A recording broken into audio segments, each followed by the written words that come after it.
Observa que nesse código comentado, eu tenho dois casos de uso de uma função que eu ainda nem declarei. Quando eu me deparo com um problema que eu ainda nem comecei a resolver, eu quebro esse problema em partes. E o que seria o quebrar em partes nessa situação? Se eu tenho dois casos de uso de uma função que eu ainda nem declarei, eu não preciso implementar a minha função para resolver os dois casos de cara, de uma vez. Eu posso resolver um caso de cada vez. Então, resolver um caso de cada vez é uma forma de quebrar o problema em partes. E você vai perceber que a partir daqui, eu vou resolver pequenas partes dessa parte do problema que eu quebrei, que agora vai ser só essa primeira linha de código. Se eu olhar o console, eu vejo que grid is not defined. Então, para implementar a função, eu vou inserir uma const grid que recebe uma função.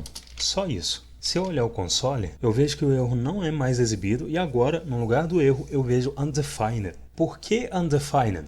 Porque toda função em JavaScript que não retorna um valor, retorna undefined. E isso também vale para loops, declaração de variáveis, estruturas condicionais, todo código que não retorna um valor, retorna undefined. Tanto é que se aqui no console eu inserir uma const greet que recebe oi, undefined é retornado porque o que eu fiz é só uma atribuição. Como uma atribuição é um pedaço de código que não retorna um valor, undefined é retornado. Beleza?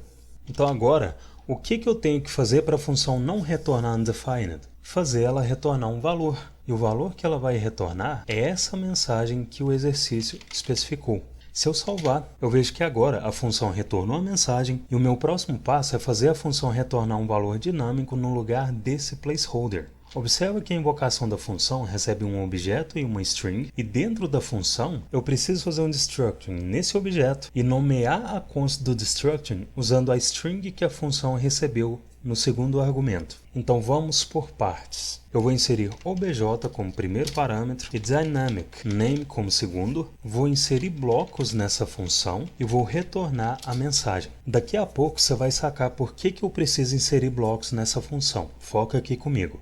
Dentro desse bloco, eu vou inserir uma const e uma expressão de destructing para fazer o destructing no obj.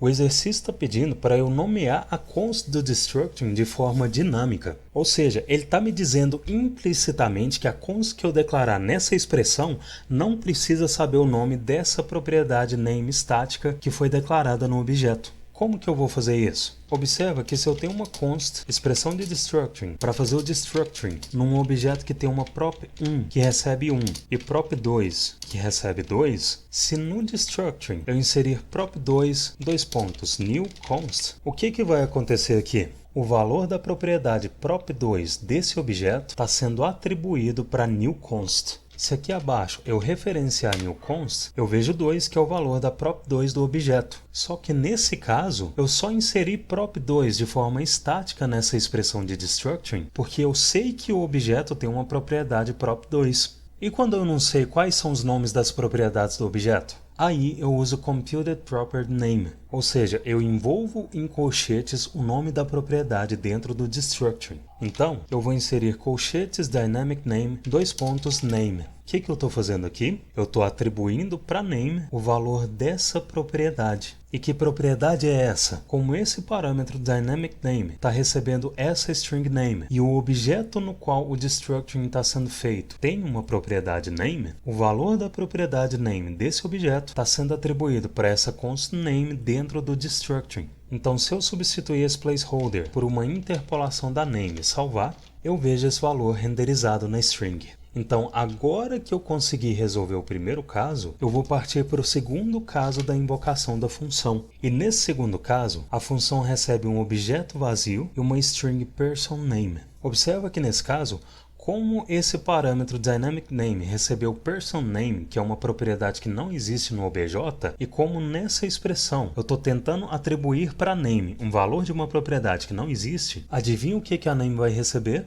Exatamente, undefined. E como o valor da name é undefined, nessa interpolação ele vai ser renderizado como uma string. Se eu salvar, está aqui o undefined. O que eu posso fazer para não deixar essa const do destructing receber undefined? Eu posso fazer ela receber um valor default, um valor padrão. Ou seja, se eu inserir um sinal de atribuição e a string desconhecido, e obviamente aqui pode ser qualquer string, é só um exemplo, eu vejo que ao invés da const do destructing receber undefined, ela recebeu desconhecido.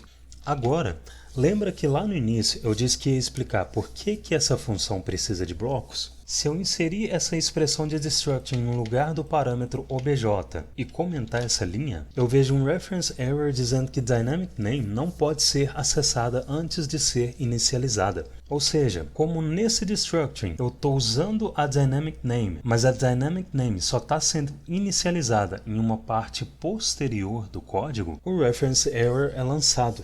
Agora, se eu uso a dynamicName dentro da função, esse parâmetro dynamicName é uma variável local da função, lembrando que parâmetros são variáveis e eu posso usar esse parâmetro como computed property name.